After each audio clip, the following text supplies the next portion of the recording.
السلام عليكم ورحمة الله وبركاته. الحمد لله رب العالمين والصلاة والسلام على أشرف الأنبياء والمرسلين نبينا وحبيبنا محمد وآله وصحبه أجمعين أما بعد. পঞ্চম বার্ষিক আসুন্না কনফারেন্সের সম্মানিত সভাপতি, আমন্ত্রিত অতিথিবৃন্দ, আলোচকবৃন্দ, সুধীমণ্ডলী, মুসলিম ভাই ও বোনেরা, আমরা আল্লাহ তাআলার শুকরিয়া আদায় করছি। বাৎসরিক আমরা আজকের এই বিশেষ আয়োজনে আমরা উপস্থিত হতে পেরেছি। যিনি আমাদেরকে তৌফিক দান করেছেন, আমরা তারই শুকরিয়া আদায় করি, আলহামদুলিল্লাহ।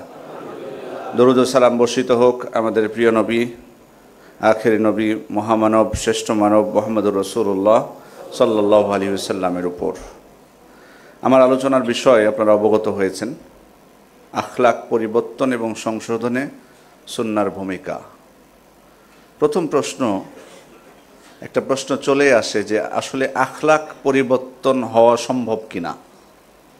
কারণ এক্ষেত্রে আলেমদের মধ্যেও কেউ কেউ বলেছেন যে আখলাক পরিবর্তন হওয়া সম্ভব না।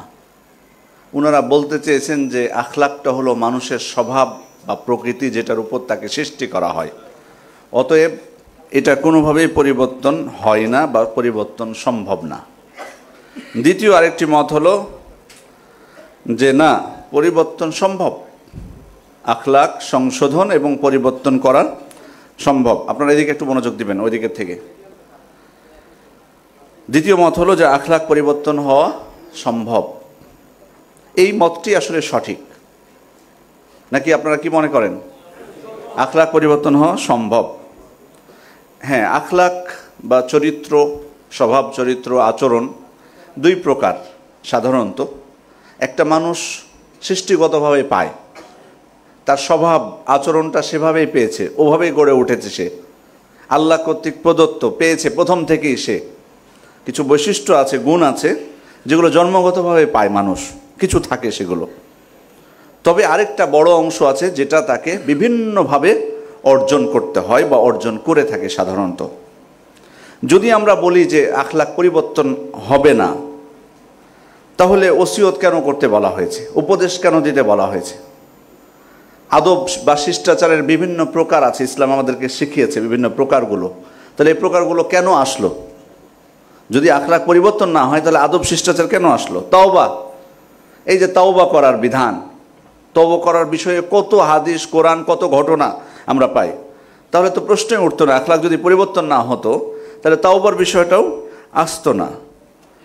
সম্মানিত উপস্থিতি, তাহলে বোঝা যাচ্ছে যে আখলাক পরিবর্তন হয়। আরেকটা বিষয়, প্রাণীদের ক্ষেত্রে আমরা যদি খেয়াল করি, প্রাণীদের স্বভাবও কিন্তু পরিবর্তনশীল। আপনারা হয়তো খেয়াল করেছেন কিনা। অনেক পাখি আছে, বাজ পাখি সহ অনেক পাখি, যেগুলো প্রথমে তার স্বভাব থাকে যে সাধারণত নির্জনে থাকে, একাকী, কিন্তু পরে কিন্তু মিশে যায় অন্যান্য পাখিদের সাথে, অন্যান্য প্রাণীদের সাথে।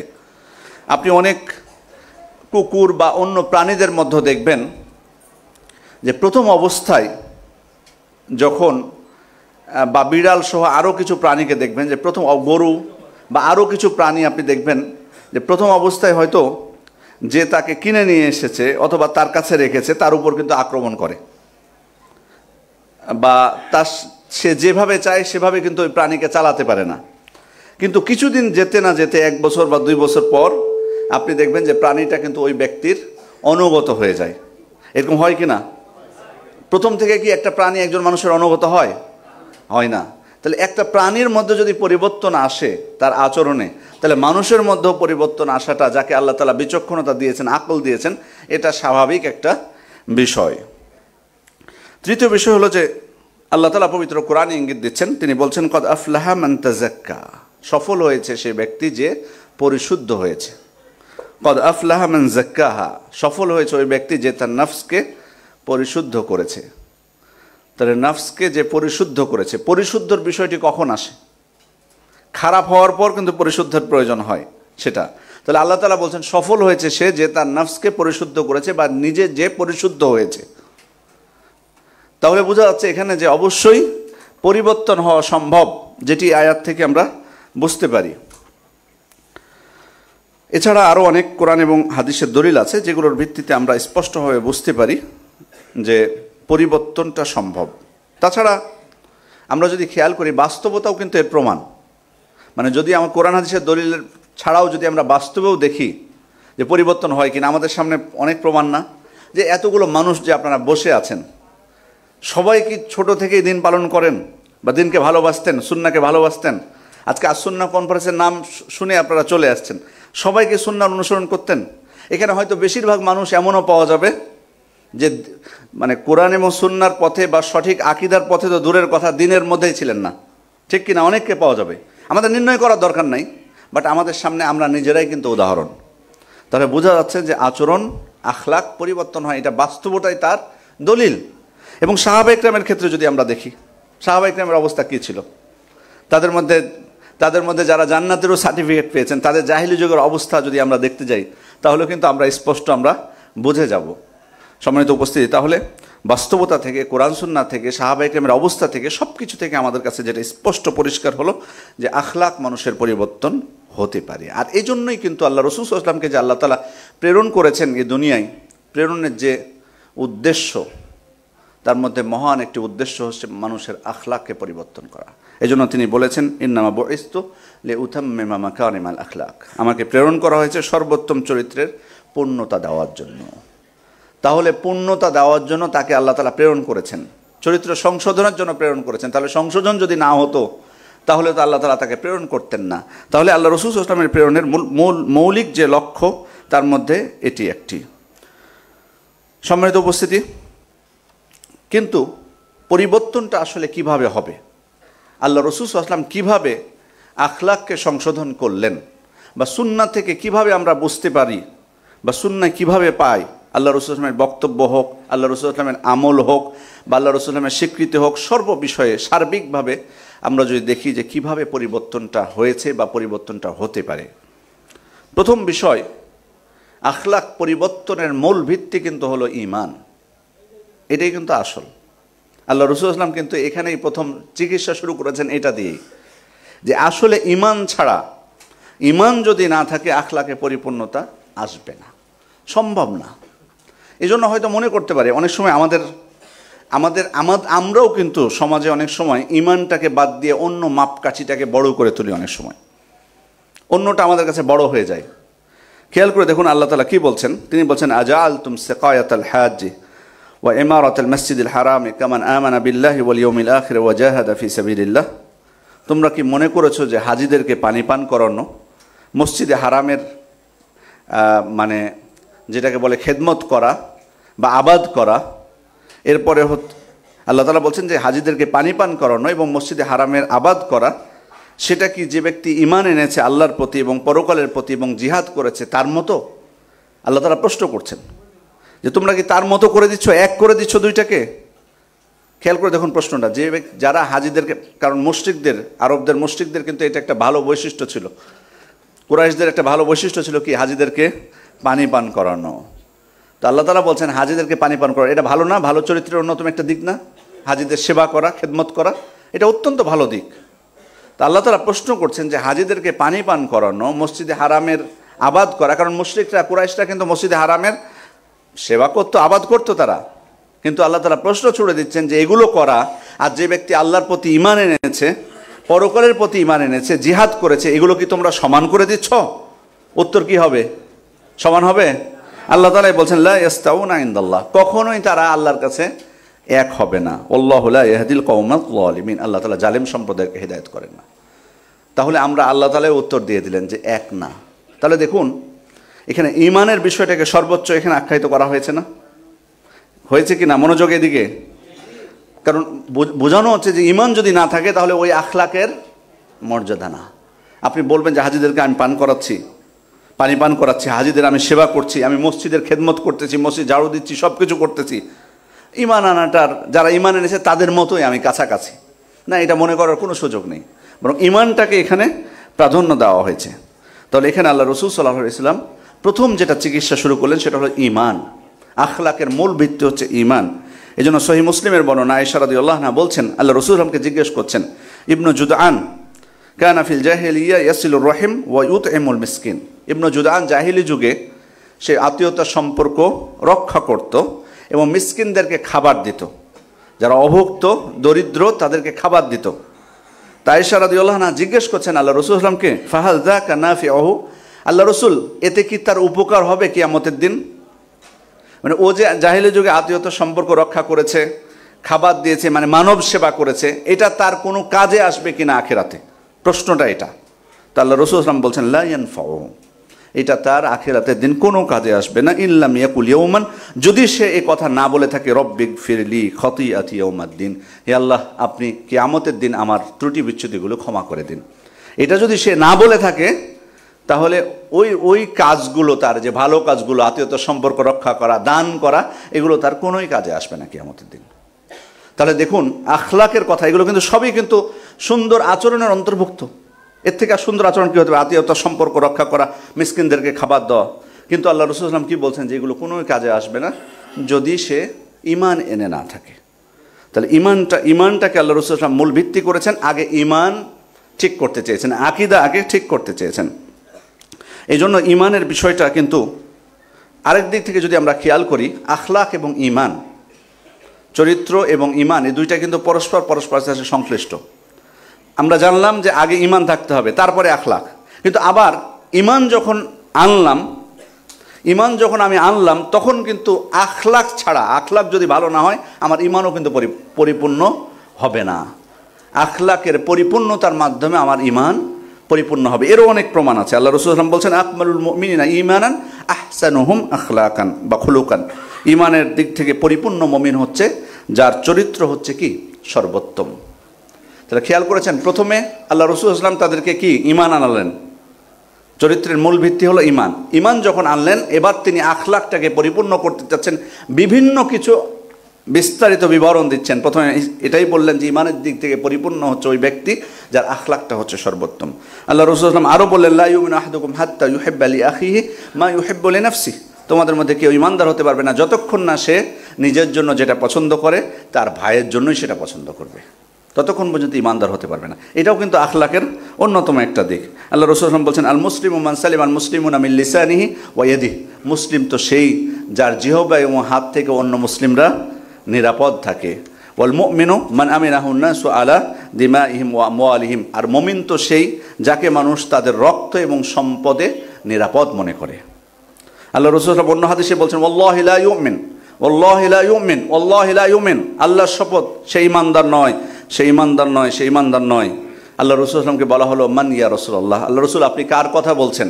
তখন তিনি বললেন আল্লাযী লা ইয়ামানু জারাহু বা আল্লাযী লা ইয়ামানু জারুহু বাওয়াইকাহু, যার প্রতিবেশী তার অনিষ্ট থেকে নিরাপদ নয়। তাহলে এই হাদিসগুলো থেকে আমরা কি বুঝলাম?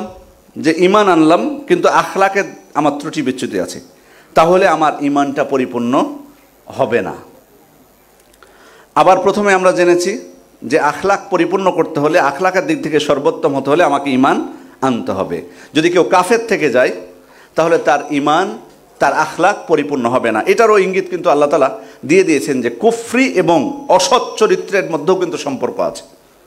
কুফরি এবং অসৎ চরিত্র, এটার মধ্যেও খারাপ চরিত্র, খারাপ আচরণ, এটার মধ্যেও কিন্তু পরস্পর সম্পর্ক আছে। ঈমান এবং সর্বোত্তম চরিত্রের মধ্যে যেমন সম্পর্ক আছে এটা আমরা বুঝলাম, তেমনিভাবে কুফরি এবং খারাপ চরিত্রের মধ্যে সম্পর্ক আছে। আল্লাহ তাআলা বলছেন মা সালাকাকুম ফি সাকার ক্বালু লাম নাকু মিনাল মুসাল্লিন, তোমাদেরকে কিসে এই জাহান্নামে প্রবেশ করালো, সাকারে প্রবেশ করালো কিসের মাধ্যমে তোমরা প্রবেশ করেছো? ক্বালু লাম নাকু মিনাল মুসাল্লিন, আল্লাহ আমরা সালাত আদায়কারী ছিলাম না, সালাত আদায় করতাম না। এটা একটা কুফরির কারণ। ওয়ালাম নাকু নুতইমুল মিসকিন, আমরা মিসকিনদেরকে খাবার দিতাম না। আচ্ছা, এটা কি কুফরি কাজ? এটা কুফরি কাজ, মানে বড় কুফরি কি এটা? মিসকিনকে যদি খাবার না দেন, অভুক্তকে খাবার সহযোগিতা না করেন, এটা কি বড় কুফরি? তারপরে বলছেন ওয়াকুন্না নাখুদু মাআল খায়িদিন, অনর্থক আলাপে যারা মগ্ন থাকতো আমরা তাদের সাথে মগ্ন থাকতাম, এটা কি বড় কুফরি? ওয়াকুন্না নুকাযযিবু বিয়াউমিদ্দিন, আমরা কিয়ামত দিবসকে মিথ্যা প্রতিপন্ন করতাম, এটা কি বড় কুফরি না ছোট? মাশাআল্লাহ। তাহলে এটাই হলো, তাহলে দেখুন কাদের কথা আল্লাহ তাআলা বলছেন? কাফেরদের কথাই কিন্তু বলছেন, কারণ কিয়ামতকে অস্বীকার করতো কাফেররা, যে অস্বীকার করবে সে কাফের। কিন্তু এখানে এমন কিছু বিষয় আল্লাহ তাআলা এখানে যোগ করেছেন যেগুলো বড় কুফরি নয়, খারাপ আচরণ বা খারাপ চরিত্রের অন্তর্ভুক্ত। তার মানে এখানে বোঝানো হচ্ছে যে কুফরি এবং খারাপ চরিত্রের মধ্যে মিল আছে, একটার সাথে আরেকটা সংশ্লিষ্ট। আল্লাহ তাআলা অন্য আয়াতে বলছেন, ইন্নাহু কানা লা ইউমিনু বিল্লাহিল আযীম, সে মহান আল্লাহর প্রতি ঈমান আনেনি বা আনতো না। ওয়ালা ইয়াহুদ্দু আলা তুআমিল মিসকিন, এবং মিসকিনদেরকে খাবার দিতে উদ্বুদ্ধ করতো না। ফালাইসা লাহুল ইয়াউমা হাহুনা হামিম, অতএব তার এখানে অন্তরঙ্গ কোনো বন্ধু নেই যে তার সহযোগিতা করবে। তাহলে এখান থেকেও বোঝা যাচ্ছে যে প্রথম বলেছেন যে আল্লাহর প্রতি ঈমান আনেনি, তারপরে বললেন মিসকিনদেরকে খাবার দিতে উদ্বুদ্ধ করেনি। তাহলে মিসকিনদেরকে খাবার দিতে উদ্বুদ্ধ করা এটা কিন্তু আখলাকের অন্তর্ভুক্ত, আখলাকের অন্তর্ভুক্ত। এটা যদি কারো ত্রুটি থাকে তার ঈমান একবারে চলে যাবে না। কিন্তু বলা হয়েছে কাদের ক্ষেত্রে? কাফেরদের ক্ষেত্রে কিন্তু বলা হয়েছে। আর আরাআইতাল্লাযী ইউকাযযিবু বিদ্দিন, আপনি কি তাকে দেখেননি যে দিনকে, যে কিয়ামতকে মিথ্যা প্রতিপন্ন করে? ফাযালিকাল্লাযী ইয়াদউল ইয়াতীম, আর যে ইয়াতীমকে ধাক্কা দিয়ে তাড়িয়ে দেয়। ওয়ালা ইয়াহুদ্দু আলা তুআমিল মিসকিন, এবং মিসকিনদেরকে খাবার দিতে উদ্বুদ্ধ করে না। তাহলে এই যে বৈশিষ্ট্যগুলো, আখলাকগুলো, এগুলো কিসের কারণে? কাফের তারা। তার মানে কুফরি এবং খারাপ আচরণ আখলাকের সাথে মিল আছে। সম্মানিত উপস্থিতি, এটা হলো প্রথম বিষয়। তাহলে আখলাকের ক্ষেত্রে প্রথম যে বিষয়টা সেটা হচ্ছে ঈমান। ঈমানটা হচ্ছে মূল ভিত্তি। এর মাধ্যমে, ঈমানের সংশোধনের মাধ্যমে, ঈমানকে শক্তিশালী করার মাধ্যমে আমরা আমাদের আখলাককে শক্তিশালী করব, সংশোধন করব ইনশাআল্লাহ। 2 নম্বর হচ্ছে আখলাক বিষয়টা কিন্তু মানে স্থির একটা বিষয়। স্থির বিষয় বলতে মানে যেভাবে প্রত্যেকটা খুলুক বা আচরণ বা চরিত্র কোরআন এবং সুন্নায় যেভাবে এসেছে, আমাকে কিন্তু সেভাবেই পালন করা লাগবে। মানে আমি নিজের ইচ্ছা মতো সেটাকে নিয়ে খেলতামাশা কিন্তু করতে পারবো না। যেমন আমি উদাহরণস্বরূপ বলছি, জাহিলি যুগে আমরা জানি হারাম মাস। হারাম মাস কয়টা? 4টা। কি কি?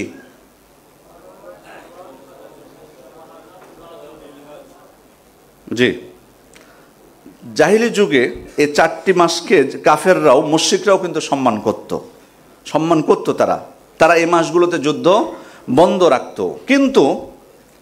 কিন্তু যদি দেখতো যে এই মাসে যুদ্ধ করলেই ভালো হয়, এই 4 মাসের কোনো একটা মাসে সেখানে সফলতা বেশি পাওয়া যাবে বা দেরি করা যাচ্ছে না, যুদ্ধ করাই লাগবে, তখন চালাকি করতো তারা। উদাহরণস্বরূপ ধরুন মুহররম মাসে যুদ্ধ করা যাবে না, কিন্তু তারা কি করতো, যে মুহররম মাসে যুদ্ধ করা প্রয়োজন হয়ে গেছে ধরুন, তারা তো আসলে ছোট্ট একটা কারণ নিয়ে যুদ্ধ শুরু করে দিত। আর ওই যুদ্ধ চলতো 6 মাস, 7 মাস, 8 মাস, বছরের পর বছর। তো ওরা কি করতো, তখন মুহররম মাসে যদিও যুদ্ধ নিষিদ্ধ, কিন্তু যুদ্ধ শুরু করে দিত, দিয়ে বলতো যে আমরা মুহররম মাসটা যুদ্ধ করলাম ঠিক, কিন্তু এর পরিবর্তে সফরকে হারাম মাস হিসেবে গ্রহণ করলাম, সফরে আর আমরা যুদ্ধ করব না, মানে একটু পরিবর্তন করে ফেললাম। কি এটা গ্রহণযোগ্য হবে? গ্রহণযোগ্য হবে না। আল্লাহ তাআলা সেটা গ্রহণ করেননি। সূরা আত-তাওবার মধ্যে স্পষ্ট বলে দিয়েছেন, ইন্নামান নাসিউ জিয়াদাতুন ফিল কুফর। এই যে নিষিদ্ধ মাসকে পিছিয়ে নিয়ে যাওয়া, এটা কুফরিকে বৃদ্ধি করে। জিয়াদাতুন ফিল কুফর ইউদাল্লু বিহিল্লাযিনা কাফারু, কাফেরদেরকে এর মাধ্যমে পথভ্রষ্ট করা হয়। ইউহিল্লুনাহু আমান ওয়া ইউহাররিমুনাহু আমান, তারা এক বছরকে হালাল করে আর এক বছরকে হারাম করে। লিওয়াতিউ ইদ্দাতা মা হারামাল্লাহ, আল্লাহ তাআলা যা হারাম করেছেন তার সংখ্যাটা ঠিক রাখার জন্য। ফায়ুহিল্লু মা হারামাল্লাহ, ফলে আল্লাহ তাআলা যা হারাম করেছেন সেটাকে তারা হালাল করে নেয়। যুয়্যিনা লাহুম সুআ আমালিহিম, তাদের এই আমলকে সুশোভিত করে দেওয়া হয়েছে, খারাপ আচরণকে তাদের জন্য সুশোভিত করে দেওয়া হয়েছে।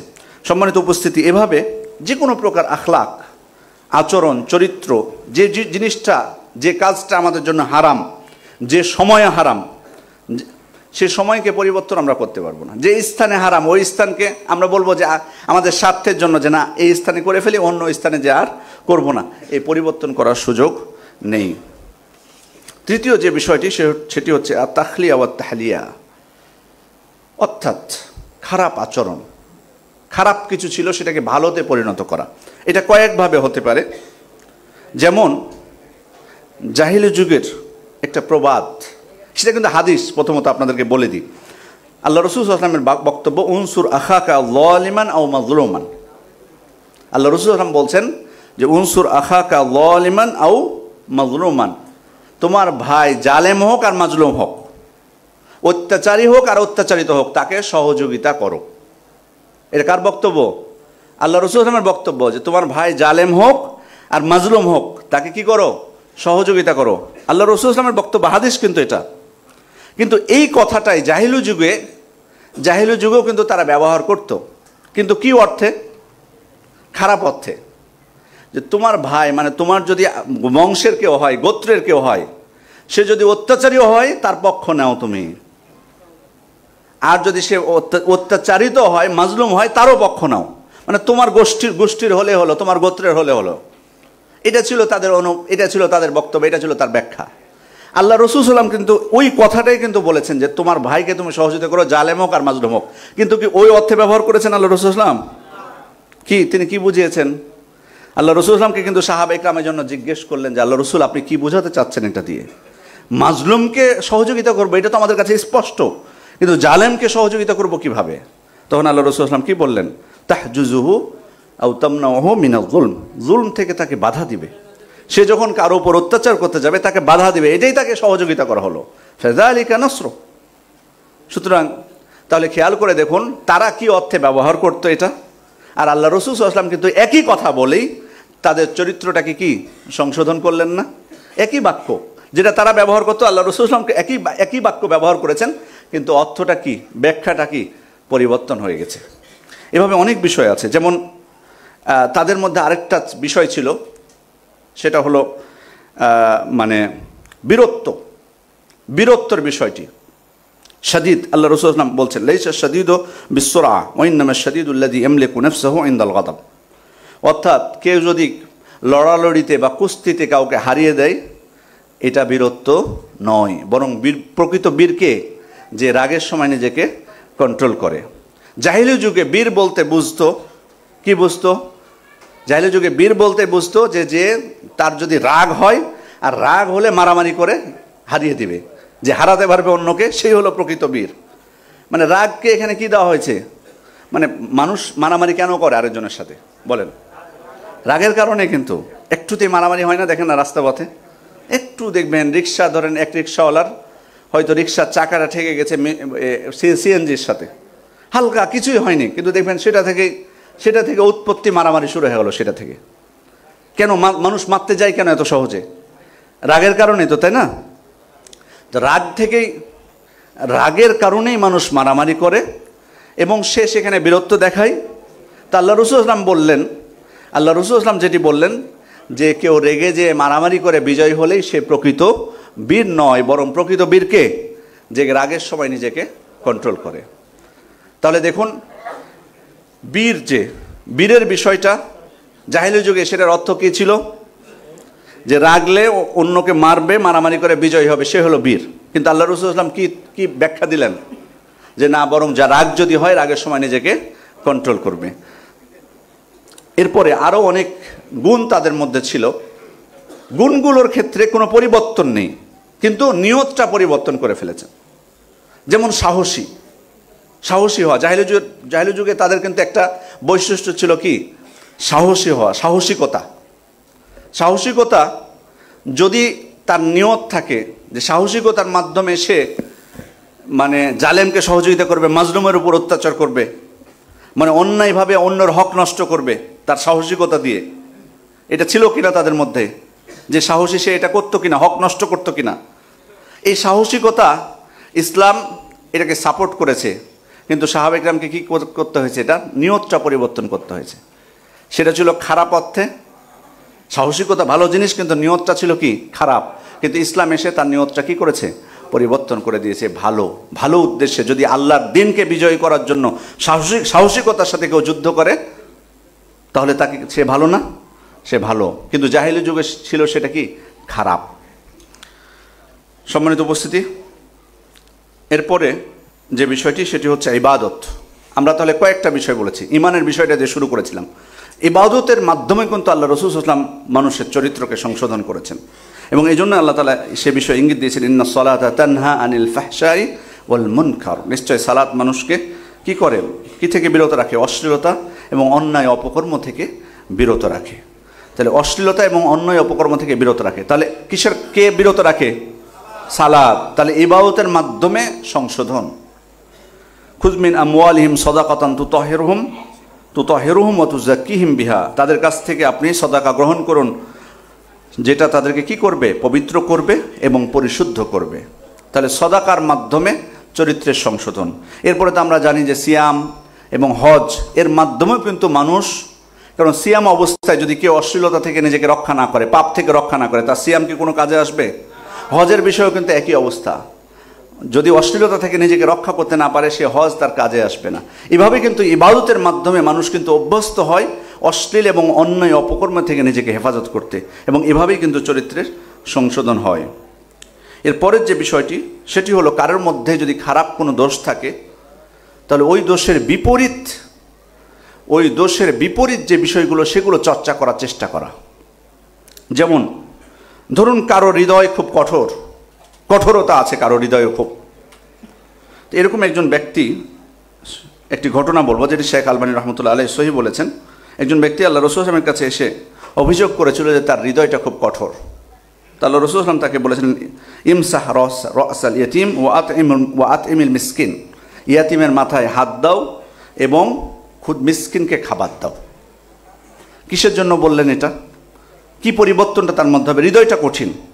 সে যদি এতিমদের মাথায় হাত দেয় বা মিসকিনকে, দরিদ্রদেরকে খাবার দেয়, এর মাধ্যমে কিন্তু আস্তে আস্তে তার হৃদয়টা কি হবে?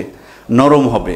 এই জন্য অহংকারী ব্যক্তিকে বলা হয় যে ফকির মিসকিন দরিদ্র যারা আছে তাদের সাথে একটু মিশে যাও, বা একটু কঠিন কাজ যেগুলো আছে সমাজে মানুষ করে, দরিদ্র শ্রেণীর মানুষগুলো, সে কাজগুলো মাঝে মধ্যে করো, তাহলে তোমার অহংকারটা দূর হয়ে যাবে। সম্মানিত উপস্থিতি, এরপরের যে বিষয়টি সেটি হচ্ছে যে মুমিনদের সাথে, যারা ভালো চরিত্রের যারা সৎ চরিত্রের অধিকারী, তাদের সাথে বসবাস করা, তাদের সাথে থাকা, এটাও কিন্তু চরিত্র সংশোধনের অন্যতম একটা মাধ্যম। বিপরীতটাও কিন্তু হয়, একজন মানুষ চরিত্রবান কিন্তু খারাপ মানুষদের সাথে মেশার কারণে তার চরিত্রের অধঃপতন হয়। তাহলে খারাপ চরিত্রের অধিকারী কেউ যদি হয়, তাহলে সে ভালো মানুষদের সাথে সে মিশবে। এ ব্যাপারে অনেক হাদিস আছে, যেমন আল্লাহ রাসূল সাল্লাল্লাহু আলাইহি ওয়াসাল্লাম বলেছেন, তু সাহিবিল্লাহ মুমিনান, মুমিন ছাড়া তুমি কাউকে সাথী হিসেবে, সঙ্গী হিসেবে গ্রহণ করো না। ওয়ালা ইয়াকুল তাআমাকা ইল্লা তাকি, তোমার খাবার জন্য তাকওয়াশীল ব্যক্তি ছাড়া অন্য কেউ না খায়। তার মানে সৎ বন্ধু, সৎ সঙ্গীকে গ্রহণ করতে বলা হয়েছে। কারণ মানুষ কিন্তু, খেয়াল করে দেখুন, কেউ যদি অসৎ ব্যক্তিকে সঙ্গী হিসেবে গ্রহণ করে, সে কিন্তু তাদের মধ্যে অন্তর্ভুক্ত হবে, এবং কিয়ামতের দিনেও কিন্তু তাদের সাথেই থাকবে। আল মারউ মা মান আহাব্বা, একজন ব্যক্তি যাকে ভালোবাসে তার সাথে কিন্তু থাকবে, এবং ওই জন্য কিন্তু সে আফসোসও করবে কিয়ামতের দিন। সেজন্য আফসোসও করবে, লাইতানি লাম আত্তাখিজ ফুলানান খালিলা, আমি যদি তাকে খালিল হিসেবে গ্রহণ না করতাম। সেজন্য এটা অত্যন্ত গুরুত্বপূর্ণ বিষয়। একটা প্রাণীর বৈশিষ্ট্য কিন্তু মানুষের মধ্যে কিন্তু অনেক সময় চলে আসে। এই জন্য কিন্তু যারা ঘোড়া পালন করে তাদের মধ্যে কিছুটা কঠোরতা থাকে, কিন্তু যারা ছাগল পালন করে তাদের মধ্যে নম্রতা থাকে। কেন? আল্লাহ রাসূল সাল্লাল্লাহু আলাইহি ওয়াসাল্লাম এই বিষয়টা বলেছেন যে একটা প্রাণীর স্বভাব মানুষের মধ্যে, তার সাথে বসবাস করার কারণে, একসাথে থাকার কারণে তার স্বভাবটা কিন্তু তার মধ্যে চলে যায়। তো স্বাভাবিক একজন মানুষ যখন আরেকজন মানুষের সাথে বসবাস করবে, তার দ্বারা কিন্তু স্বাভাবিকভাবে সে প্রভাবিত হবে। এই জন্য আমরা অনেক সময় পরিবেশটাকে গুরুত্ব দেই না। পরিবেশের ব্যাপারেও কিন্তু যদি খেয়াল করি আমরা, সেটাও কিন্তু অত্যন্ত গুরুত্বপূর্ণ বিষয়। এজন্য আমরা ওই ঘটনা জানি যে ওই ব্যক্তি, বনু ইসরায়েলের ওই ব্যক্তি, যার কথা হাদিসে আল্লাহ রাসূল সাল্লাল্লাহু আলাইহি ওয়াসাল্লাম বলেছেন 99 জন ব্যক্তিকে হত্যা করেছিল। তারপর কি খুঁজতে বের হয়েছিল যে আমি সবথেকে জ্ঞানী মানুষকে প্রশ্ন করব যে আসলে আমার তওবা আছে কিনা, কিন্তু ভুল মানুষকে প্রশ্ন করে বসে, যে উত্তর দেয় কি, যে তওবা নেই। পরবর্তীতে যখন সঠিক ব্যক্তির কাছে যান, সবথেকে জ্ঞানী ব্যক্তির কাছে যান, উনি কি বলেছিলেন? তওবা আছে, কিন্তু কিভাবে তওবা করতে বলেছিলেন? শুধু তওবাই করতে বলেছিলেন না আর কিছু বলেছিলেন? কি বলেছিলেন বলুন? এমন ভূমিতে যেতে বলেছিলেন যেখানকার লোকেরা এক আল্লাহর ইবাদত করে, এবং ওই লোক যেখানে বসবাস করতেন তিনি বলেছিলেন যে ওই জায়গাটা ভালো না। তাহলে তওবা করার জন্য উনি ভালো জায়গায়, যেখানে ভালো মানুষ বসবাস করে, সেখানে কিন্তু যেতে বলেছেন। তাহলে এই জন্য পরিবেশটা কিন্তু অত্যন্ত গুরুত্বপূর্ণ বিষয়। বন্ধু যেমন আপনি গ্রহণ করবেন সৎ মানুষকে, আপনি যেখানে বসবাস করছেন সেখানকার মানুষগুলো আসলে কেমন, সেটা আপনাকে খেয়াল করতে হবে। সম্মানিত উপস্থিতি, এরপরে হচ্ছে কুদওয়া, কাকে আমি আমার আইডল হিসেবে গ্রহণ করব। সাহাবা ইকরাম কাকে আইডল হিসেবে গ্রহণ করেছিলেন?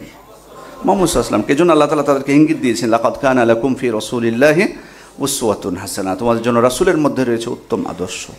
রাসূলকে তারা বাস্তবে উত্তম আদর্শ হিসেবে গ্রহণ করতে পেরেছিলেন বলেই তাদের আখলাককে তারা সংশোধন করতে পেরেছেন। আমরাও যদি আখলাক সংশোধন করতে চাই তাহলে রাসূল সাল্লাল্লাহু আলাইহি ওয়াসাল্লামকে আমাদের মডেল হিসেবে আমাদেরকে গ্রহণ করা ছাড়া আর কোনো আমাদের উপায় নেই। এজন্য এটা অত্যন্ত গুরুত্বপূর্ণ একটা বিষয়। সম্মানিত উপস্থিতি, যে কোনো ভালো বৈশিষ্ট্য বা গুণকে তুচ্ছ মনে না করা, কোনো ভালো গুণ যদি থাকে, ভালো হয় সেটাকে তুচ্ছ মনে না করা, আর যদি কোনো দোষ হয় সেটাও যেন তুচ্ছ মনে না করা হয়। যেমন আল্লাহ রাসূল সাল্লাল্লাহু আলাইহি ওয়াসাল্লাম তিনি আমাদেরকে বলছেন, ইত্তাকুন নার ওয়ালাউ বিশিক্কি তামরা, তোমরা খেজুরের একটা অংশ দিয়ে হলেও নিজেদেরকে জাহান্নামের আগুন থেকে রক্ষা করো। এই যে সাদাকা, এটা অত্যন্ত মহৎ একটি গুণ না? সাধারণ আমি নফলের কথাই বলছি, এটা অত্যন্ত মহৎ একটি গুণ না? যেটা আমাদের উপর ফরজ, যেটা যাকাত, সেটা তো আমাদেরকে দিতেই হবে। সাদাকা করা এটা কিন্তু অত্যন্ত আখলাক, সর্বোত্তম চরিত্রের অন্যতম একটা দিক। তা আল্লাহ রাসূল সাল্লাল্লাহু আলাইহি ওয়াসাল্লাম এখানে খেয়াল করুন, উনি বলেছেন যে খেজুরের একটা অংশ দিয়ে হলেও তোমরা নিজেদেরকে জাহান্নামের আগুন থেকে রক্ষা করো। অর্থাৎ আপনি অল্প কিছু দান করছেন, আপনার নিয়ত যদি বিশুদ্ধ হয় এটাকে আপনি তুচ্ছ করবেন না, অন্যটাকেও তুচ্ছ করবেন না, আপনি নিজেকেও নিজের আমলটাকে তুচ্ছ মনে করবেন না। এজন্য যে কোনো ভালো কাজ যদি সত্যি আমি আল্লাহ সন্তুষ্টির জন্য করি তাহলে সেটাকে আমি নিজেও তুচ্ছ মনে করব না, অন্য কেউ যদি করে সেটাকে যদি তুচ্ছ মনে না করি। কারণ এর মাধ্যমে কিন্তু মানুষ আস্তে আস্তে কি হয়, তার ওই গুণটা কিন্তু বৃদ্ধি পাবে। আল্লাহ তাআলা, আমরা তো জানি যে প্রত্যেকটা আমাদের কর্ম, সেটা ছোট হোক বড় হোক, সবটারই কিন্তু আমাদের হিসাব হবে। ফামান ইয়ামাল মিসকালা যাররাতিন খায়রান ইয়ারা, অনুপরিমাণ কেউ ভালো কাজ করলেও সেটা সে দেখতে পাবে। ওমান ইয়ামাল মিসকালা যাররাতিন শাররান ইয়ারা, আর অনুপরিমাণ খারাপ কাজ যদি কেউ করে সে সেটা দেখতে পাবে। এরপরে হচ্ছে নসিহত কবুল করা, নসিহতকে গ্রহণ করা, এটা যেন আমরা তুচ্ছ মনে না করি। কারণ নসিহতটাই কিন্তু হচ্ছে দিন। সেক্ষেত্রে একজন মুমিন ব্যক্তি আরেকজন মুমিন ব্যক্তির জন্য কি আয়না স্বরূপ। স্বাভাবিক, মানুষ কিন্তু অনেক সময় আমরা জীবন চলার পথে প্রত্যেকেই এভাবেই কিন্তু আমরা গড়ে উঠেছি, নিজের ভুলটা কিন্তু আমরা অনেক সময় আমরা দেখতে পাবো না বা বুঝতে পারবো না। অনেক সময় বুঝতে পারি, বুঝতে পারার পরও আমরা সংশোধন হয় না। আবার অনেক ত্রুটি বিচ্যুতি আছে যেগুলোকে আমরা ত্রুটি মনে করি না, দোষ মনে করি না, কিন্তু আসলে সেটা ত্রুটি। আরেকজন মুমিন ব্যক্তির মাধ্যমে কিন্তু এটা আমরা সংশোধন হতে পারি। এই জন্য নসিহতের দরজাটা কেউ যেন আমরা বন্ধ করে না দিই অন্যদের জন্য। মানে এমনভাবে না চলি যে মানুষ আমাকে নসিহত করতে সাহসী পাবে না, বরং যত বড় অবস্থানে আমি থাকি না কেন আমার দরজা উন্মুক্ত রাখতে হবে। রাষ্ট্রের শাসকও যদি হয় তিনিও নসিহতের দরজা কি রাখবেন? উন্মুক্ত রাখবেন। একজন বড় আলেম তিনিও নসিহতের দরজা উন্মুক্ত রাখবেন অন্যদের জন্য। বড় বড় সাহাবা ইকরাম তারা কি, তাদেরকে কেউ নসিহত করলে তারা রেগে যেতেন? কিন্তু আমরা কিন্তু রেগে যাই। আমাদেরকে নসিহত করলে আমাদের যদি কিছুই না জানি তবুও কিন্তু আমরা রেগে যাই। এটা কিন্তু আমাদের খারাপ অভ্যাস। এই নসিহত কবুল করার কিন্তু অভ্যাস থাকতে হবে। উমর ইবনুল খাত্তাব রাদিয়াল্লাহু আনহু, তাকে কেউ নসিহত করলে তিনি দোয়া করতেন রহিমাল্লাহু ইমরাআন, তিনি বলেছিলেন রহিমাল্লাহু ইমরাআন আহাদা ইলাইয়া উয়ুবি, ওই ব্যক্তির উপর আল্লাহ রহম করুন যে আমাকে আমার ভুলের বিষয়ে কি করে, দিক নির্দেশনা দেয়, অবহিত করে। তাহলে এটা অত্যন্ত গুরুত্বপূর্ণ বিষয়। তাহলে উমর ইবনুল খাত্তাব রাদিয়াল্লাহু আনহু তিনি যদি দোয়া করে থাকেন যে তার ভুল ধরিয়ে দেয়, তাহলে আমরা কোথায়?